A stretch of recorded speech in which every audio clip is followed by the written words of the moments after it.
जी दोस्तों, मैं हूं सोहेल मज़ारी। आसान बैंकिंग और कारोबार के इस उर्दू वीडियो चैनल में आपको खुशामदीद। लेटर ऑफ क्रेडिट या उर्फ़े आम में एलसी बहुत सुनते हैं चर्चा अखबारात में और मीडिया में और बैंकों में और तिजारत और कारोबार में। चलें तो फिर आज इसी पर ही गुफ्तगू हो जाए। अगरचे हमारे प्रोग्राम में इस मौजू पर नंबर काफ़ी बाद में था, मगर अब चूँकि इस सिलसिले में हमारे चंद मेहरबान दोस्तों ने इसरार कर दिया है, तो फिर पहले इस पर काम कर लिया जाए। हमारी ये गुफ्तगू सिलसिलावार होगी और तफसीली होगी, क्योंकि ये मौजू तवील और पुरपेच है और इसके साथ दिलचस्पी। हम अपनी शुरुआत हमेशा की तरह तारुफ और पेशबंदी से करेंगे और इसके बाद लेटर ऑफ क्रेडिट या मुख्तसर एलसी की नौयत और इकसाम पर बात होगी, इसके क़याम या जारी होने और इसके साथ मुंसलिक डॉक्यूमेंट्स दस्तावेज़ात के मराहिल भी देखेंगे। बैंकों में होने वाली ट्रांजैक्शन और फिर रकूमात की लेन देन और स्टेट बैंक की इसके बारे में वक्तन फ़वक्तन हिदायत और रहनुमाई पर भी गुफ्तगू करेंगे। एक्सपोर्ट और इंपोर्ट के सिलसिले में UCP 600 और कदरे ला ताल्लुक दूर दूर रहने वाले URC 522 इसके भी तमाम आर्टिकल्स का बागौर जायज़ा लेंगे। मुल्की मैशियत में इसका किरदार और एक आम आदमी की ज़िंदगी से ताल्लुक़ और इस सब के अलावा बहुत कुछ सिलसिलावार एक तरतीब के साथ। बैनुल-अक़वामी तिजारत और कारोबार और माली मामलात में रकूमात की लेन देन। यकीन कर लें कि ये सब किसी एलसी के मोहताज नहीं हैं। मतलब अगर एलसी नहीं होगी तब भी किसी ना किसी शक्ल में ये सब कुछ चल रहा होगा, मगर एलसी मोहताज है तिजारत और कारोबार में होने वाले लेन देन के मामलात में। याद रखने की बात है कि जब भी कभी और किसी भी फॉर्म पर एलसी या लेटर ऑफ क्रेडिट का जिक्र आएगा तो यूनिफॉर्म कस्टम एंड प्रैक्टिस, जिसे उर्फ़े आम में UCP कहा जाता है, और उसका आखिरी एडिशन 600, इसका जिक्र ज़रूर आएगा, क्योंकि उसके बगैर एलसी हो ही नहीं सकती। ये आखिरी एडिशन जुलाई 2007 से काबिल अमल या लागू हुआ था, वरना इससे पहले 30 जून 2007 तक इसका एडिशन 500 ही चल रहा था। इंशाल्लाह हमारी अगली वीडियोस इसी पर आएगी। अब दुनिया में कसरत से तो इसे लेटर ऑफ क्रेडिट ही जाना जाता है, मगर इसके अलावा दरअसल में जो नाम है वो है डॉक्यूमेंट्री ऑफ क्रेडिट, जो कि UCP में तर्ज मुखातिब है। अलबत्ता UCP के हवाले से सिर्फ क्रेडिट ही कह दिया जाए तो भी समझने के लिए काफ़ी है। अब अगर कहीं LC हो या DC हो या सिर्फ क्रेडिट ही कह दिया जाए तो भी कोई फ़र्क नहीं, सब एक ही नाम है। इस सब के अलावा तिजारत में दूसरा सिलसिला URC 522 है, 522, जिसका पूरा नाम है यूनिफॉर्म रूल्स फॉर कलेक्शन। अब अगर LC नहीं होगी तो फिर तिजारत में लेन देन कलेक्शन की शक्ल में होगी। LC में बैंकों या मालियाती इदारों के शमूलियत को यूँ समझ लें कि ये एक नागुज़ीर मामला है। अलबत्ता URC 522 में बैंकों की ज़रूरत हो भी सकती है और नहीं भी। पाकिस्तान में स्टेट बैंक की हदूद में काम करने वाले बैंकों से अगर फॉर्म E जारी होगा तो फिर दोनों शक्लों में, यानी UCP 600 और URC 522, बैंक्स के बगैर माली लेन देन नहीं हो सकता। एक ख़ास हद तक तो कोई भी शख्स बराह रास्त इंपोर्ट या एक्सपोर्ट कर सकता है और जिसमें बैंकों की शमूलियत ना हो, मगर रकम फिर भी बैंक के अकाउंट में ही आएगी। अब बेशक वो एक्सपोर्ट प्रोसीड के नाम पे ना हो और रेमिटेंसेस कहलाए। ये सब होता कैसे है? असल दर्जा यही है जो समझना होगा, और LC का बुनियादी तसव्वुर या बेसिक कंसेप्ट भी यही है, और हमारा आज का मौजू भी। हमारी आम जिंदगियों में ज़रा गौर करें कि जब हम बाज़ार या मॉल से शॉपिंग या कुछ खरीदते हैं तो हमारा चलन कैसा होता है। दुकान पे जाते हैं, दुकानदार से अपनी मतलूबा शय तलब करते हैं, फिर उसे परखते हैं, देखते हैं, मोल तोल करते हैं, वारंटी या काबिल भरोसा होने की ज़मानत तलब करते हैं। अब या तो ख़रीद लेते हैं और कीमत अदा करके उसे पैक करवाते हैं या फिर अगली दुकान का रुख करते हैं। ऐसे में घर आकर अगर इस खरीदी हुई शय में कोई नुक्स ज़ाहिर हो जाता है तो वापस करवाने भी जाते हैं, या फिर हम जैसे लोग सब्र कर लेते हैं और गुजारा करने में आफियत समझते हैं कि अब आइंदा उस दुकान पर नहीं जाएंगे, वगैरह वगैरह वगैरह। इसी तरह से दुकानदार भी जब अपनी दुकान के लिए माल थोक या होलसेल मार्केट से लेने जाता है या मंगवाता है तो उसका रवैया या किरदार भी बिल्कुल ही ऐसा होता है, क्योंकि वो अपने ग्राहकों की नब्ज पे चलता है। वो ऐसी खरीदारी कभी नहीं करता, चाहे माल सस्ता और बहुत अच्छा ही क्यों ना हो, जिसे उसका ग्राहक या खरीदार पसंद ना करे या ना खरीदे। ये सब तो हुआ मकामी सतह पर, एक ही शहर के एक ही बाजार में। अब कुछ देर के लिए तसव्वुर कर लें कि कारोबार या तिजारत में खरीदो फरोख्त के अमल में एक शख्स कराची पाकिस्तान में है और दूसरा शख्स हज़ारों किलोमीटर दूर स्पेन के एक शहर बार्सिलोना में है। ये दोनों अशखास एक दूसरे को बिल्कुल भी नहीं जानते, बल्कि दिलचस्प बात तो यह है कि इन दोनों की ज़बान भी अलग है और बराह रास्त बातचीत भी मुश्किल है। ज़बान के साथ करेंसी और मुल्की कवानीन और हालात भी तब्दील हैं। ये दोनों कैसे खरीदो फरोख्त करेंगे? खरीदने वाला का ख्याल है कि अगर मैंने पहले रकम एडवांस में अदा कर दी तो शायद बेचने वाला माल ही ना दे, या हो सकता है माल में नुक्स हो या पूरा ना हो और मेरा नुकसान हो जाए। इसी तरह फरोख्त करने वाला भी शक व शुबात में है कि अगर मैंने अपना माल उसे रवाना कर दिया तो हो सकता है वो उसकी कीमत ही अदा ना करे या देर से करे या मेरा माल ही लेकर हड़प हो जाए, क्योंकि उन दोनों के दरमियान तो हज़ारों किलोमीटर का फासला है और आना जाना आसान भी नहीं। एतमाद और भरोसे के फुकदान पर अब इन दोनों ने तिजारत या कारोबार करना है। तो कैसे? तो जनाब कैसे? इस कैसे के सवाल पर अब सामने आता है यूसीपी और फिर उसके साथ एलसी यानी जमानत, भरोसा। जी दोस्तों, कुछ याद आया? हम इससे पहली वीडियो में भरोसे पर तफसीली गुफ्तगू कर चुके हैं और भरोसे को एक कमज़ोरी या सुस्ती या लापरवाही का दूसरा नाम दे चुके हैं। असल चीज़ सिस्टम या निज़ाम है। बहरहाल अब इन दोनों पार्टियों ने काम तो करना ही है। तो सबसे पहले माल फरोख्त करने वाला शख्स अपने माल के नमूना या सैंपल या उसकी तस्वीर या वीडियो बनाकर ख़रीदने वाले को भेजेगा और अपने पास मौजूद स्टॉक की कैफियत, कीमत और दीगर तफसीरात से उसे आगाह करेगा। खरीदार इन तमाम तफसीलात को बागौर मुशाहिदा करेगा और ऐन मुमकिन है कि वो कुछ मज़ीद मालूमात तलब करे। कीमत, शिपमेंट, ट्रांसपोर्टेशन, पैकिंग और दरकार दीगर तफसीलात को ये दोनों अशखास आपस में तय करेंगे और ये सब एक कागज़ पर तहरीर कर लिया जाएगा और इस पर ये दोनों अशखास अपने दस्तखतों और मोहरों से अपनी रजामंदी और कबूलियत की सनद देंगे। इस इब्तिदाई दस्तावेज़ात को कहा जाता है परफॉर्मा इनवॉइस और इसका एक दूसरा नाम भी है और वो है कॉन्ट्रैक्ट।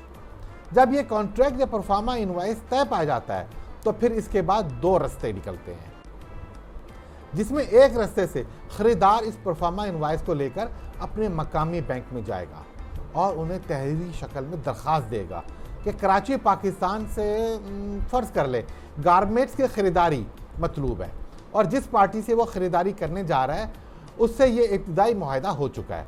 और फिर परफॉर्मा इनवॉइस वो शख्स जैसा कि बार्सिलोना स्पेन में मौजूद अपने मकामी बैंक में जमा करवा देगा और एलसी खोलने की दरख्वास्त देगा।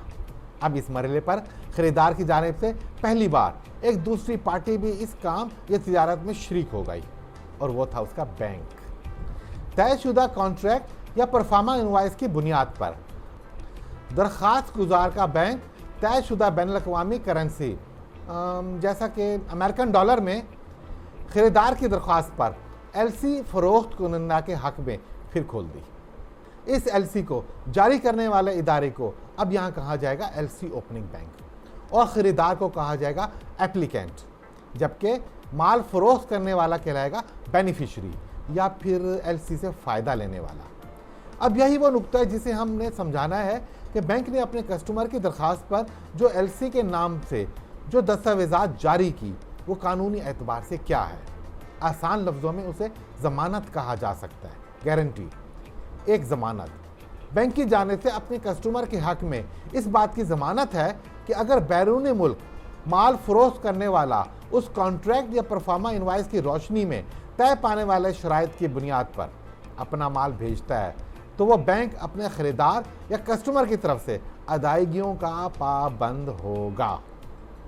और जैसा कि यूसीपी 600 में इसकी वजाहत की गई है, उसके बाद वो बैंक इस एलसी की एक कॉपी एक मखसूस नंबर के साथ अपने कस्टमर के हवाले कर देगा।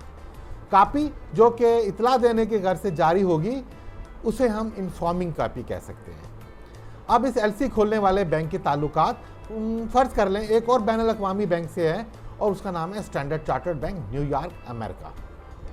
तो वो स्पेनिश बैंक इस हिदायत के साथ इस एलसी को उस बैंक को भिजवा देगा कि वो कराची पाकिस्तान में मौजूद स्टैंडर्ड चार्टर्ड बैंक के ब्रांच से इसे एडवाइस करवा दे। स्टैंडर्ड चार्टर्ड बैंक न्यूयॉर्क अब यहाँ कहलाएगा करस्पॉन्डेंस बैंक और कराची में उसकी ब्रांच कहलाएगी एलसी एडवाइजिंग बैंक।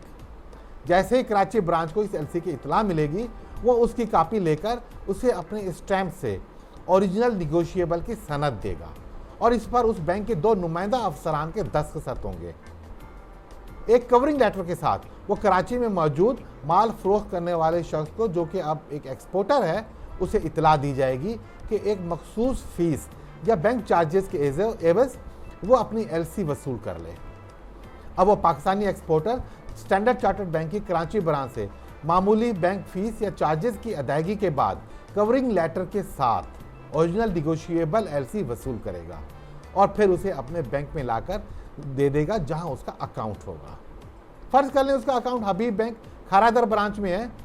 अब हबीब बैंक खारादर ब्रांच कराची इस एलसी के ओरिजिनल होने की तस्दीक करेगा और उस कस्टमर को इस एलसी के मुताबिक शिपमेंट की दस्तावेजात की तैयारी की हिदायत करते हुए फॉर्म ई जारी कर देगा। फॉर्म ई।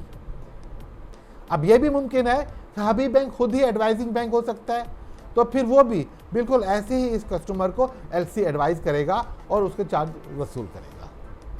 फॉर्म ई सर्टिफाइड होने के बाद वो कस्टमर या एक्सपोर्टर अपने माल की शिपमेंट तैयार करेगा और उसके बाद उस शिपमेंट की तस्दीकी दस्तावेजात जैसे कि बिल ऑफ लेडिंग, जिसे हम उर्फ़े आम में बीएल भी कहते हैं, उसके हमरा दीगर दस्तावेजात जैसा कि शिपमेंट की तफसीलात वगैरह, जिसे अब यहाँ कमर्शियल इनवाइस कहा जाता है, पैकिंग लिस्ट और बिल ऑफ एक्सचेंज या ड्राफ्ट वगैरह लाकर हबीब बैंक की उस ब्रांच में जमा करवा देगा। एक मखसूस वक्त के अंदर रहते हुए ये बैंक इन तमाम दस्तावेजात की पड़ताल करेगा और फिर अपने कवरिंग शेड्यूल के साथ स्पेन की उस बैंक को भिजवा देगा जहाँ से वो एलसी जारी हुई थी और उसे हिदायत देगा कि जैसे उसे ये दस्तावेजात मौसूल हों उसके अगले 48 घंटों में वो इसकी अदायगी कर दे।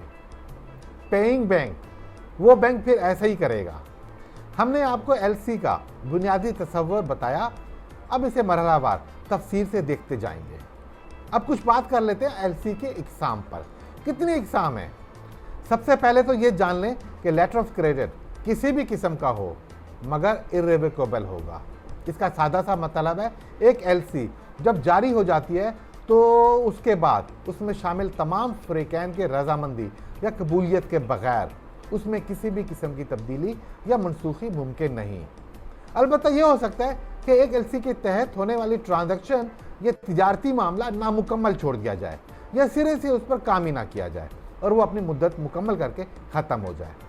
अलबत्ता अब अगर उसकी मुद्दत में तजदीद करना मकसूद होगा तो फिर तमाम शरीकैन की तस्दीक और रजामंदी से ही मुमकिन हो सकेगा।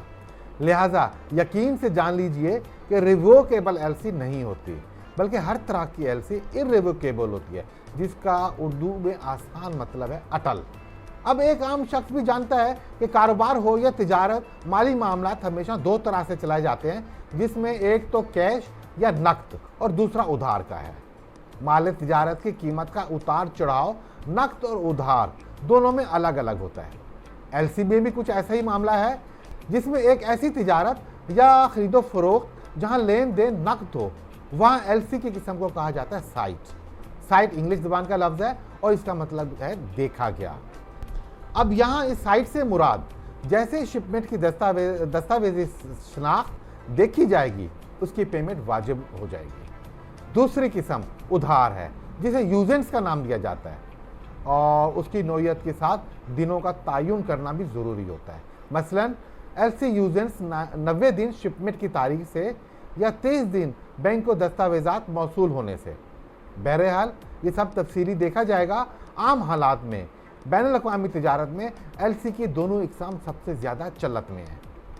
इसके बाद एलसी की एक किस्म और है और उसे कहते हैं ट्रांसफरेबल एलसी, और ये भी दोनों तरह की हो सकती हैं।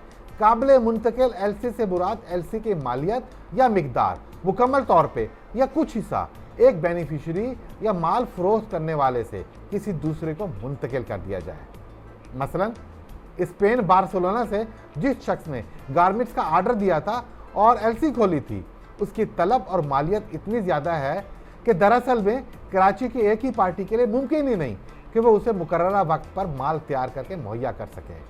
लिहाजा अब अगर एलसी की नोयत ट्रांसफरेबल है तो फिर उसका आधा या कुछ हिस्सा लाहौर में मौजूद दूसरी पार्टी को मुंतकिल कर दिया जाता है। यहाँ कॉन्ट्रैक्ट या परफार्मा इनवाइस और रेट वगैरह भी अलग हो सकते हैं और एक जैसे भी।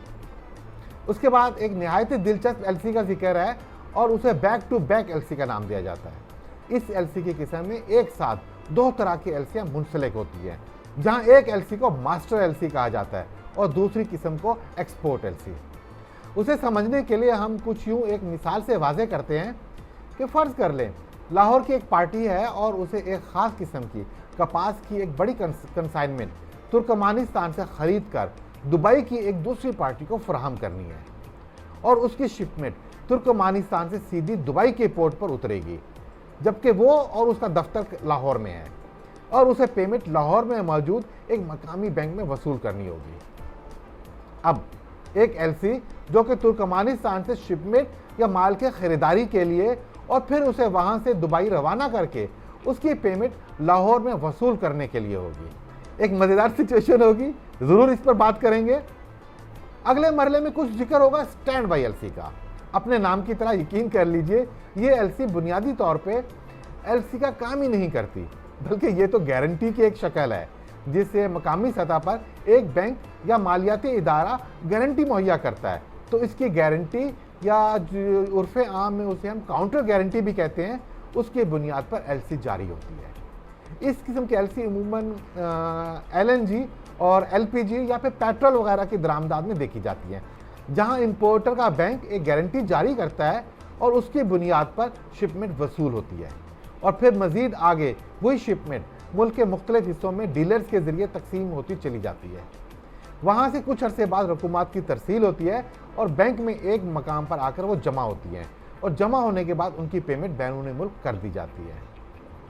अब चूँकि यहाँ एक्सपोर्टर चूँकि बैरून मुल्क है तो उसे इस बात की ज़मानत दरकार होती है कि मुल्की मामलात में इस तरसीली निज़ाम से उसकी रकम किसी मरले में फंसेगी नहीं और उसी यकीनी पेमेंट मुकर्ररा वक्त पर होगी। और दोस्तों, इन सब के अलावा चंद दीगर इकसाम की भी एलसियाँ होंगी, जैसा कि रेड क्लॉज एलसी और ग्रीन क्लॉज एलसी वगैरह। अब हम बात करते हैं बहुत ही कॉमन एलसी जो कि साइट और यूजेंट्स है, उसको जारी करने पर बैंक में किस तरह ट्रांजैक्शन या एंट्रियाँ बनाई जाती हैं और माली मामलात कैसे अंजाम पाते हैं। हम यहाँ लिमिट या सिक्योरिटीज़ वगैरह को फ़िलहाल छोड़ देते हैं क्योंकि इसके लिए फिर अलहदा से एक नशिस्त होगी। अलबत्ता इसके साथ हम आपको बैंकों में इस्तेमाल होने वाले फॉरेन एक्सचेंज रेट शीट और उस पर मुख्तलिफ करेंसियों के भाव या रेट्स और उनका मकसद बयान करेंगे। दोस्तों, अब ज़रा गौर से और तवज्जो से देखें, आपकी स्क्रीन पर एक बैंक का रोज़ाना की बुनियाद पर जारी होने वाली फॉरेन एक्सचेंज रेट शीट का तस्वीर मौजूद है। इस पर 16 अप्रैल 2022 की तारीख इजरा है। स्टेट बैंक ऑफ पाकिस्तान के फॉरेन एक्सचेंज रेगुलेशन के मुताबिक हर कमर्शियल बैंक की वो तमाम ब्रांचें जिसको फॉरेन एक्सचेंज का दर्जा मिल चुका है, उस पर लाजिम है कि आम आवाम की रहनुमाई के लिए हर काम वाले दिन गैर मुल्की करेंसियों का भाव या रेट शीट मुनासिब जगह पर आवेज़ा करें और इस सिलसिले में स्टेट बैंक के इंस्पेक्टर वक्तन फवक्तन उसे चेक करने के लिए आते रहेंगे। अगर किसी ब्रांच में खिलाफ वर्जी पाई गई तो फिर लाजमी है कि उस पर जुर्माना होगा। दोस्तों, 1999 में एक दिन हमने भी इस जुर्माने का सामना किया था और इंतज़ामिया के सामने फिर जवाब दिए हुए थे। अब देखें कि पहले कॉलम में मुख्तलिफ करेंसियों को उनके नाम से जाहिर किया गया है, उसके बाद अगले कॉलम पर बाइंग और उसके साथ सेलिंग और तीसरे नंबर पर TCOD बाइंग लिखा है। आखिरी के दोनों कॉलम कैश बाइंग और सेलिंग से मुतालिक हैं। यहाँ बाइंग से मुराद ख़रीदारी और सेलिंग से मुराद है फ़रोख्त की। यह ख़रीदारी कस्टमर की तरफ से हरगिज़ नहीं है, बल्कि बैंक की तरफ से एक तरह का ऐलान है कि उस दिन को किसी भी करेंसी में बैंक इस रेट पर ख़रीदारी या फ़रोख्तगी करेगा। हर करेंसी के बाद मकामी रुपए की एक कीमत दर्ज है जो कि इशारिया के बाद 4 हिस्सों तक दिखाना और लागू करना ज़रूरी है। रेट शीट हर मकामी बैंक का अलग अलग हो सकता है और रेट में भी फ़र्क होता है। कस्टमर आज़ाद है, जहां और जिस बैंक के साथ चाहे अपने कारोबारी मामला तय करे और जहां उसे फ़ायदा नज़र आए उसे ज़रूर वसूल करना चाहिए। हमने जिस बैंक का रेट लिया है उसका नाम बताना मुनासिब नहीं समझते, क्योंकि ये कारोबार के असूल के खिलाफ होगा। लिहाजा मालूमाती नुक्ता नज़र से सिर्फ ये देखें कि ये रेट कैसे काम करते हैं। सबसे पहली करेंसी में US डॉलर के सामने बाइंग रेट 181.3000 आ रहा है। जिस बैंक का ये रेट है वहाँ आज की तारीख में ये ऑफर किया जाता है कि कॉन्ट्रैक्ट या कलेक्शन की एक्सपोर्ट प्रोसीड और एक्सपोर्ट एडवांस पेमेंट और इस सब के साथ फॉरेन रेमिटेंसेस जो कि गैर ममालिक से बैंक के नास्ट्रो अकाउंट में वसूल होगी, उसे इस रेट से ज़रब देकर जो हासिल होगा उसके मिसावी पाकिस्तानी रुपए उस मुतल्लिका कस्टमर के अकाउंट में मुंतकिल कर दिए जाएंगे। दोस्तों, नास्ट्रो अकाउंट के सिलसिले में हम इससे पहले ही अपनी वीडियो नंबर 38 अपलोड कर चुके हैं। अगर आप नास्ट्रो अकाउंट्स के बारे में जानना चाहते हैं तो फिर हमारी वीडियो नंबर 38 जो कि बैंकों के अकाउंट्स के बारे में ज़रूर देखें। एक्सपोर्ट प्रोसीड हो या एडवांस पेमेंट, बैंक अपने शेड्यूल ऑफ चार्जेस के मुताबिक कमीशन या फीस पाकिस्तानी रुपए में कस्टमर के अकाउंट से मुनहा कर लेगा।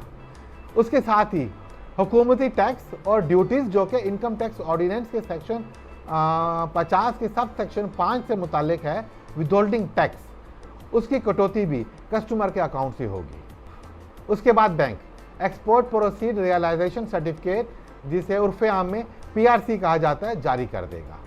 अब अगर फ़र्ज़ कर लें बैंक को कस्टमर के हवाले से 4500 US डॉलर मौसूल हुए हैं, तो फिर इस मरहले पर बगैर कटौतियों के मुबलिग 8,15,850 रुपये उस कस्टमर के अकाउंट को मुंतकिल कर दिए जाएंगे।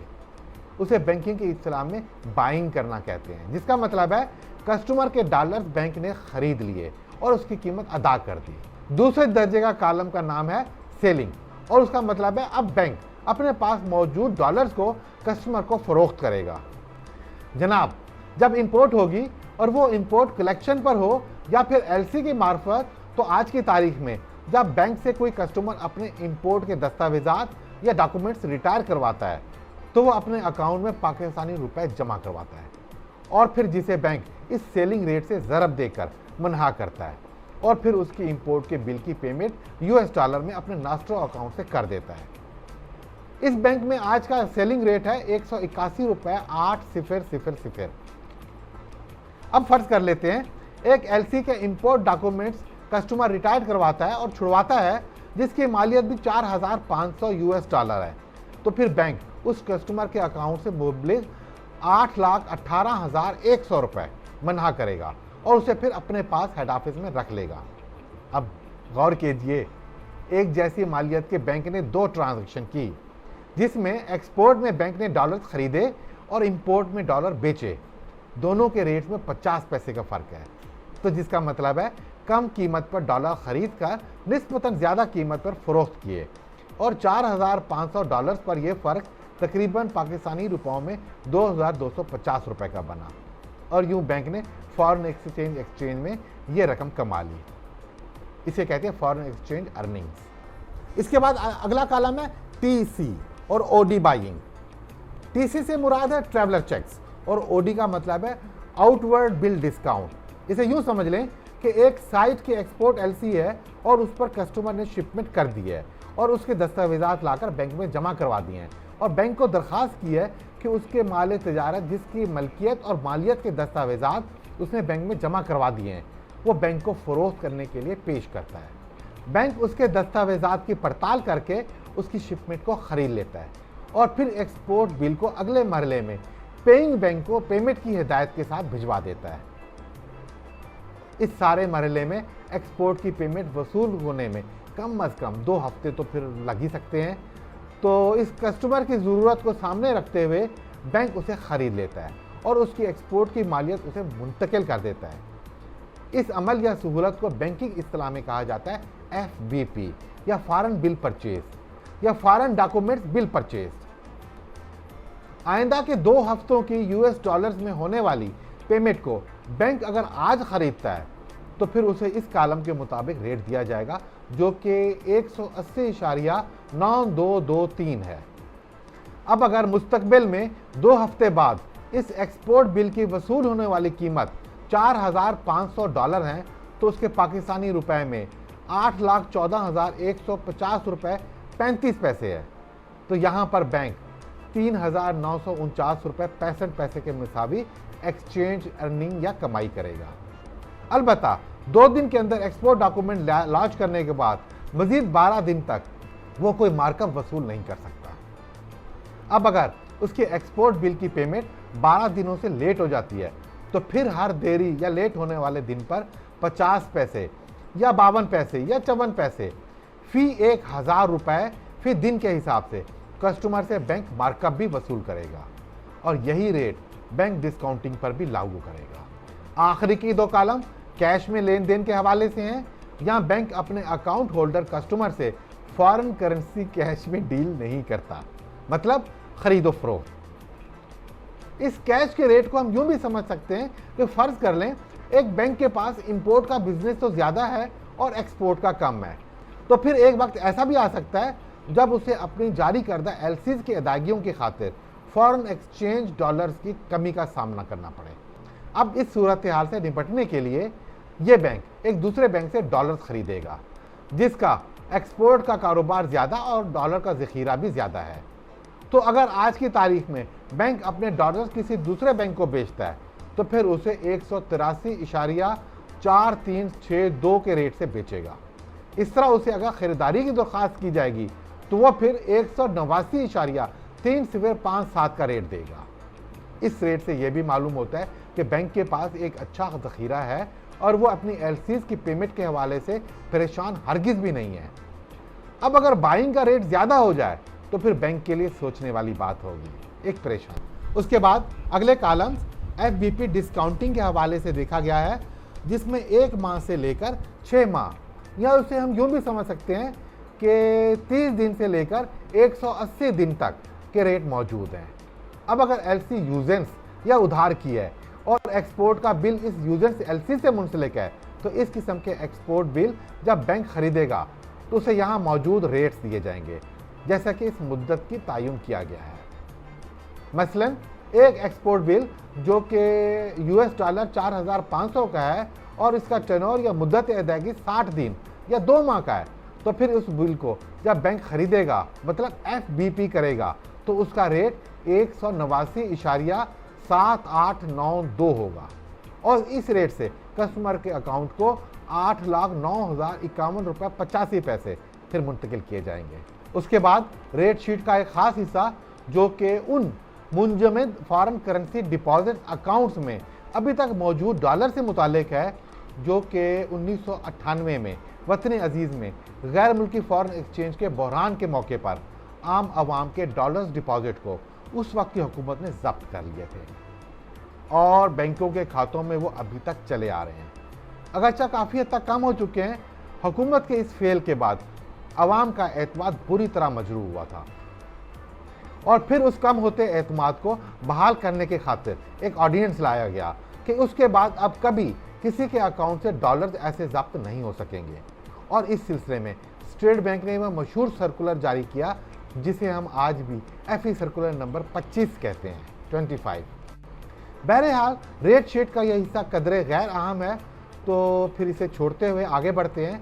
उसके बाद स्टेट बैंक ऑफ पाकिस्तान की तरफ से जारी करदा रेट्स हैं जो कि सर्कुलर नंबर एफई 25 के जारी होने के बाद बैंकों में जमा होने वाले गैर मुल्की करेंसी डिपॉजिट्स और foreign currency exchange bearer certificates और स्पेशल डॉलर्स बॉन्ड्स के हवाले से हैं। और दोस्तों इसके बाद इस रेट शीट का आखिरी हिस्सा लाइबोर सूद या इंटरेस्ट का 6 माह का रेट है जो कि ऐसे गैर मुल्की करेंसी में दिए जाने वाले कर्ज़ों पर लागू होगा जो कि उस दिन दिया जाएगा। तो आज एक तफसीली मजलिस में हमने एक कमर्शियल बैंक का रोज़ाना की बुनियाद पर जारी होने वाले फॉरेन एक्सचेंज रेट शीट को मुनासिब तरीके से देख लिया और समझ लिया और उसका ख़ास ताल्लुक चूँकि एलसी से है तो यह भी समझ लिया कि अब यह हवाला हमारी आइंदा की वीडियोज़ में जारी रहेगा। बस आपने आज इस सेशन को गौर से देखना है और याद रखना है। अब हम ये बात अक्सर सुनते हैं कि बैंक्स किसी भी मुल्क की मैशियत के इंडिकेटर्स होते हैं, मगर कैसे? मुल्क की मैशियत के इस्तेकाम और पायदारी को मापने का तरीका यह है कि उसके पास गैर मुल्की करेंसी के ज़खायर कितने हैं। क्या ये गैर मुल्की करेंसी के ज़खायर बस यूं ही बन जाते हैं? नहीं जनाब, इसके पीछे दो तरह के अवामिल होते हैं, जिनमें एक एक्सपोर्ट प्रोसीड्स या पेमेंट्स का मेयार और दूसरा अंसर दियार गैर में बसने वाले पाकिस्तानियों की तरफ से भेजे जाने वाले रेमिटेंसेस या रकूमात या इन्वेस्टमेंट्स। और इन तरह की रकूमात फिर एक बैंक में आकर जमा हो जाती हैं, जबकि दर हकीकत ये सब उनके नास्ट्रो अकाउंट में जमा होते हैं और उनकी पोजीशन एक ख़ास तरीके से स्टेट बैंक को रिपोर्ट की जाती है। इन्हीं रकूमात को बाद में इंपोर्ट या दरामदात में इस्तेमाल किया जाता है और बैंकों की मार्फत से बैंक्स इन गैर मुल्की करेंसियों की खरीदो फरोख्त करते हैं इंपोर्ट और एक्सपोर्ट की शक्ल में, और इस पर फिर कमाते हैं, जबकि हुकूमत को रेवेन्यू या टैक्स मिलता है और मार्केट में कारोबारी अवामिल जारी और सारी रहते हैं और दौलत की पैदावार होती है। इन सब के पीछे UCP 600 के तहत जारी होने वाले लेटर ऑफ क्रेडिट का बहुत बड़ा किरदार होता है। चाहे अब यहाँ एक्सपोर्ट हो या इंपोर्ट, बैंकों के लिए LC से मुंसलिक फॉरेन बिल परचेज या FBP एक निहायत अहमियत का हामिल होता है, क्योंकि ये एक साइकिल की तरह काम करता है। अब ना तो तमाम LCओं की पेमेंट एक ही वक्त में एक साथ होती है और ना ही तमाम एक्सपोर्ट प्रोसीड्स फ़ौरन मौसूल हो जाती हैं, बल्कि आइंदा में आने वाली मुख्तलिफ तारीखों में ये सब लेन देन हो रहा होता है। बस इस पर निगाह जमाए निगरानी करते बैंक हर लम्हे जब भी LC जारी करते हैं तो उससे पहले उसकी अदायगी का बंदोबस्त कर लेते हैं, और वो बंदोबस्त इस मखसूस तारीख पर मौसूल होने वाली रकूमात होती हैं जो कि इंपोर्ट में LC की अदायगियों में फिर इस्तेमाल होती है। अब इस सिलसिले में एक मकाम पर फिर हम स्टेट बैंक ऑफ पाकिस्तान के फॉरेन एक्सचेंज मैनुअल के चैप्टर नंबर 12 और 13 पर ज़रूर गुफ्तगू करेंगे, जहां हमें एक्सपोर्ट और इंपोर्ट के हवाले से बाकायदा रहनुमाई फराहम की जाती है। स्टेट बैंक ने अभी कुछ अर्सा कबल इसमें काफ़ी तब्दीलियां की हैं और फिर ज़रूरी होगा कि उसे भी एक नज़र देख लिया जाए। इस सब के बाद एक अहम नुक्ते की भी वजाहत करते चलें कि लोकल LC या मकामी करेंसी रुपए में जारी होने वाली LC दर हकीकत में UCP 600 के ज़ाब्तों के तहत जारी नहीं होती। लिहाजा यह कहना बिल्कुल भी दुरुस्त है कि लोकल LC बुनियादी तौर पे LC होती ही नहीं, बल्कि वो एक ऐसे मुआहदे की शक्ल है जो कि कॉन्ट्रैक्ट एक्ट के तहत मारिद वजूद में आता है। बहरहाल इसका भी रवैया और बर्ताव चूँकि बिल्कुल LC ही जैसा होता है, इसलिए उसे लोकल या मकामी के साथ जोड़कर LC का नाम दिया जाता है।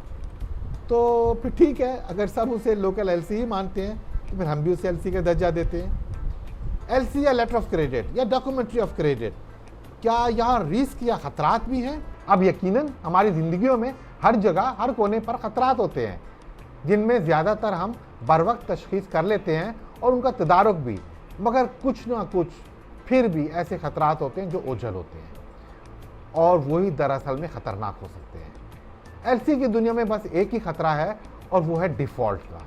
डिफ़ॉल्ट का सादा सा मतलब है कि किसी का अपनी जिम्मेदारियां पूरी करने में नाकाम हो जाना। LC को जारी करने से लेकर उसके इख्तितामी मंजिल जहां उसकी अदायगी कर दी जाती है वहां तक एक महफूज तस्वर किया जाता है, क्योंकि इस सारे सफ़र में मुख्तलिफ बैंक शरीक होते हैं और बैंक कभी अपनी जिम्मेदारियों या वादों में नाकाम नहीं होते। तो फिर सवाल वही कि डिफ़ॉल्ट कौन? जी, डिफ़ॉल्ट बुनियादी तौर पे दो बड़े किरदार होते हैं और एक निस्बतन कमज़ोर सा छोटा सा किरदार भी होता है। सबसे पहले दरख्वास्त गुजार इम्पोर्टर, जिसके परफॉर्मा इनवॉइस पर LC जारी की जाती है, वही इसकी अदायगी में डिफ़ॉल्ट कर सकता है और उसका तनासब काफ़ी ज़्यादा है। माल मंगवा लिया और पहुंच भी गया और उसके बैंक ने उसकी अदायगी भी कर दी, मगर अब वो बैंक को पेमेंट करके माल वसूल करने से इनकारी है और ये मामला बैंक के लिए फिर एक सदमे से कम नहीं होता। बाज़ मामलात में बैंक मार्जिन की शक्ल में इतनी रकम बतौर एडवांस अपने कस्टमर से रुकवा लेते हैं कि फिर उसके इनकार की नौबत ही ना आए, मगर बाज़ औक़ात हालात इतने नामुवाफ़िक हो चुके होते हैं कि मजबूरन इम्पोर्टर अदायगियों में फ़ेल हो जाता है या फिर जानबूझकर एक बड़े नुकसान से अपने आप को बचाकर बैंक को फंसा रहा होता है।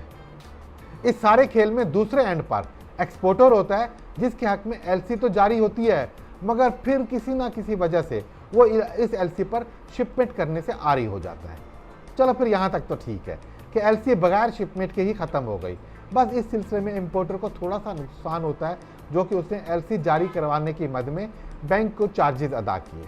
मगर मसला उस वक्त खड़ा होता है जब एक्सपोर्टर इस एलसी की बुनियाद पर बैंक से कर्जा हासिल करता है ताकि शिपमेंट तैयार कर सके, और फिर शिपमेंट करने के बजाय डिफ़ॉल्ट हो जाता है और बैंक का वो कर्जा आखिरकार गैर फाल के दर्जे पर चला जाता है, और फिर अदालतें और फिर वकील वगैरह वगैरह वगैरह। बस इन दो हिस्सों को अगर डिफ़ॉल्ट होने से रोक लिया जाए तो फिर एलसी एक इंतहाई महफूज तरीक़े तिजारत है। अलबत्ता कभी कभार इंश्योरेंस की तरफ से हल्की सी ऊँ सुनाई देती है। अब इस इंश्योरेंस को लेकर इंशाल्लाह हम बहुत जल्द एक अलग से वीडियो बनाएंगे। वैसे आम हालात में यहाँ भी कोई ख़ास मसला नहीं होता। बस अगर पानी का जहाज़ किसी जंगी जोन से गुजर रहा है और इस पर दहशतगर्दी का हमला हो जाता है, तो फिर ये तय करना कि उस पर जंगी हमला था या दहशतगर्दी का हमला, इस तनाज़ुर में माल के नुकसान की अदायगी रुक जाती है और फिर उसका फैसला आखिरकार अदालत को करना पड़ता है। और इस तरह के और मामलात होते हैं जो फिर इंश्योरेंस में सामने आते हैं। अब अगर हम एलसी के इकसाम पर बात करें तो फिर सामने की बात है कि फौरी कैश की तिजारत में ख़तरात नहायत कम होते हैं, क्योंकि यहाँ तो हाथ के हाथ माल की ख़रीदारी और फ़रोख्तगी हो रही होती है। लिहाजा हम कह सकते हैं कि साइट एलसी निस्बतन कम ख़तरात के हामिल होती है, और दूसरी तरफ यूजेंस एलसी जो कि उधार पे मबनी है और जहाँ कस्टमर बैंक से माल एक वादे के भरोसे पर ले जाता है और फिर बाद में मुकर्रर करदा तारीख को अदायगी करता है, जिसे मैच्योरिटी की तारीख कहते हैं। उसके लिए ऐसे करने का मकसद सिर्फ एक ही होता है कि वो किसी तरह माल को बेचकर रकम हासिल कर ले और फिर अपना मुनाफा रोक कर बाकी की रकम बैंक को अदा कर दे। अब अगर उसे इस सारे मरहले या मामले के लिए 2 माह या 60 दिन दरकार हैं तो फिर यूजेंस एलसी 60 दिनों की होगी। एलसी जारी करने वाला बैंक भी 60वें दिन ही निगोशिएटिंग बैंक को अदायगी करेगा और एप्लीकेंट भी उसी दिन अपने बैंक को पेमेंट कर सकता है, या फिर हो सकता है देर से, जिस पर फिर उसे बाद में सूद भी अदा करना पड़ेगा। और अगर उसे ज़्यादा नुकसान का अंदेशा हुआ तो फिर वो डिफ़ॉल्ट भी कर सकता है, और ऐसे में यूजेंस एलसी का ख़तरे का मेयार निस्बतन ज़्यादा होगा बानिस्बत के साइट एलसी के। हमें यकीन है कि अब आप समझ गए होंगे कि बैंक्स कैसे मुल्की माशियत में अपना किरदार अदा करते हैं। वैसे तो हर काम करने वाला शख्स किसी ना किसी तरह से अपने मुल्क की मैशियत में किरदार अदा कर रहा होता है, जैसा कि हमने अपने इससे पहली वीडियो में जो कि महंगाई और इन्फ्लेशन पे थी, इस पर तफसीली गुफ्तगू की है। हम अपनी आज की इस वीडियो को यहाँ पर रोकते हैं, मगर सिलसिला जारी रहेगा। इसके बाद की वीडियोज़ में हम आपको बैंकों में एलसी से मुंसलिक बनने वाली इंट्रीज या ट्रांजैक्शन के बारे में बताएंगे कि बैंकों में कैसे इन पर काम होता है और कैसे निगरानी कायम की जाती है। इसके अलावा एलसीज और मुख्तलिफ दस्तावेज़ात में इस्तेमाल होने वाले अल्फाज या एब्रीविएशन पर भी बात होगी, ताकि हम ये भी समझ सकें कि जब इन एब्रीविएशन को इस्तेमाल किया जाता है तो उसका क्या मतलब होता है। एलसी की इकसाम का तफसीली बयान अभी जारी रहेगा, और इस सब के साथ यूसीपी 600 जो कि एक ऐसा रेगुलेटरी ज़ाब्ता है जो कि कानून का दर्जा रखता है, इस पर तफसीली गुफ्तगू होगी। फॉरेन एक्सचेंज मैनुअल के चैप्टर नंबर 12 और 13 ये भी हमारे प्रोग्राम का हिस्सा हैं, और आखिर में इन एलसीज और उनसे मुंसलिक दस्तावेज़ात की आड़ में होने वाले फ्रॉड और बेईमानियों पर भी रोशनी डालेंगे, ताकि बैनुल-अक़वामी तिजारत और कारोबार में धोखाधड़ी और नुकसान से बचने के तरीके जान सकें। बस हमारे साथ रहिए और राब्ते में रहिए, अपनी राय दें, कमेंट्स पास करें, अपने दोस्तों और अहबाब में हमारे वीडियोस को शेयर करें, और इस सब के साथ अब अगर हमारी मेहनत आपको पसंद आती है तो फिर एक हल्का सा छोटा सा लाइक कर दें और हमारी हौसला अफजाई करें, ताकि हम इस तरह की फिर वीडियोस बनाकर आपको पेश करते रहें। अगर आप कोई मशवरा देना चाहें तो हम फिर खुशामदीद कहेंगे। हम आपकी राय को बहुत तवज्जो और गौर से देखते हैं। आज तक के लिए बस इतना मुनासिब। मिलते हैं इसके बाद एक नई वीडियो के साथ। अब इजाज़त, अल्लाह हाफ़िज़।